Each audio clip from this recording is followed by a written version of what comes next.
मी ओझरला राहतो. मला 2-3 वर्षापासून स्पायनल सायनस हा एक आजार होता.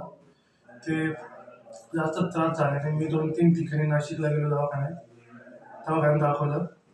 तर सरांनी सगळ्यांनी ऑपरेशन सांगितलं, पण त्याची अमाऊंट लई जास्त होती. या दवाखान्यात म्हणजे आपलं हॉस्पिटल डॉक्टर ज्ञानेश्वर निकम सरांचे गायडन्समध्ये मी ते दाखवलं. तर सरांनी कमी अमाऊंटमध्ये ते ऑपरेशन मला सक्सेस करून दिलं. त्यामुळं याचं चांगलं रिस्पॉन्स आहे. हे सरांचा एक्सपिरियन्स पण चांगला आहे. सरांच्या एक्सपिरियन्समुळं मला लई लाभ झाला. आधी लई जास्त त्रास होत होता मला 2-3 वर्ष, पण सरांनी दाखवलं, सरांनी औषध पण दिले. आता माझं ऑपरेशन पण केलं. आता त्रास पण कमी झाला आहे आणि आता मला एकदम बरं वाटत आहे, काही नाही. आणि माझं असं म्हणणं आहे की सर्वांनी एकदा तरी आपलं हॉस्पिटल एकदा भेट देऊन सरांशी एकदा आपले काय आजार असेल ते शेअर करून त्याच्यावर तिथे घेऊन घ्यावा.